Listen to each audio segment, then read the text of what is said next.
Bharatiya Janata party జాతీయ కార్యవర్గంలో తెలంగాణకి ఒక్క పేరు కూడా అవకాశం ఇవ్వలేదు.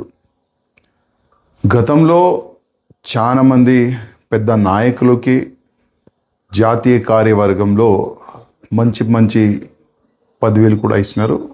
వాళ్ళు మంచి పని కూడా చేసినారు. కానీ ఈ కొత్త నితిన్ నబీ గారు ఒక కొత్త సైన్యం తయారు చేసినారు. ఎట్టి పరిస్థితిలో ప్రతి ఒక్క రాష్ట్రంలో భారతీయ జనతా పార్టీ స్ట్రాంగ్ కావాలి, భారతీయ జనతా పార్టీ గవర్నమెంట్ రావాలని ఒక మంచి ఆయన ఒక యుద్ధం చేయడానికి ఒక సైన్యం తయారు చేసిండు.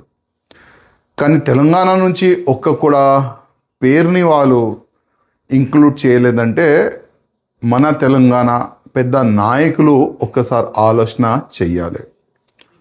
ఎందుకంటే ప్రతిసారి గ్రూప్ రాజకీయం ప్రతిసారి కంప్లైంట్ ఢిల్లీకి వెళ్ళాలి, కంప్లైంట్ ఇవ్వాలి. ఈ పెద్ద నాయకులు కూడా అరే ఈ తెలంగాణ మన బీజేపీ అధికారులు మారరు, అందుకోసం వేరేకి అవకాశం ఇద్దామని ఆ విధంగా ఆ యాంగిల్లో వెళ్ళినారని నేను అనుకుంటున్నాను. కనీసం ఎప్పుడైనా మా తెలంగాణ నాయకులకి నా ఒక నివేదిక, మీరు ఈ గ్రూప్ రాజకీయంని పక్కా పెట్టి మనమందరం ఒక్కటే, మన లక్ష్యం ఒకటే.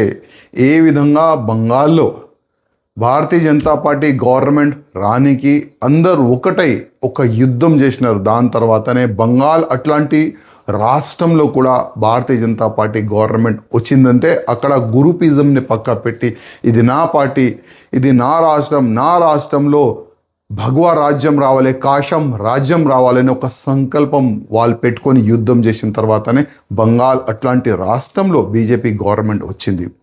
అదే యాంగిల్లో మన తెలంగాణలో కూడా మా నాయకులు కొద్దిగా ఆలోచన చేయాలి. ఎందుకంటే ఇంకా ఎన్ని సంవత్సరాలు నా పార్టీ, నా రాజ్యం, నా వ్యక్తులు అట్లాంటి ఆలోచన ఇంకా ఎన్ని సంవత్సరాలు పెట్టుకుంటారు. అందుకోసం మా నాయకులకి నా ఒక నివేదిక, మీరు ఈ గ్రూప్ రాజకీయంని పక్కా పెట్టి ఇది నా పార్టీ, ఇది నా రాజ్యంలో కాషాయం రాజ్యం రావాలి. ఆ యాంగిల్లో మీరు ఆలోచన చేస్తే ముందు ఏదైనా కొంతమంది నాయకులకి ఒక మంచి బాధ్యత ఇవ్వచ్చు.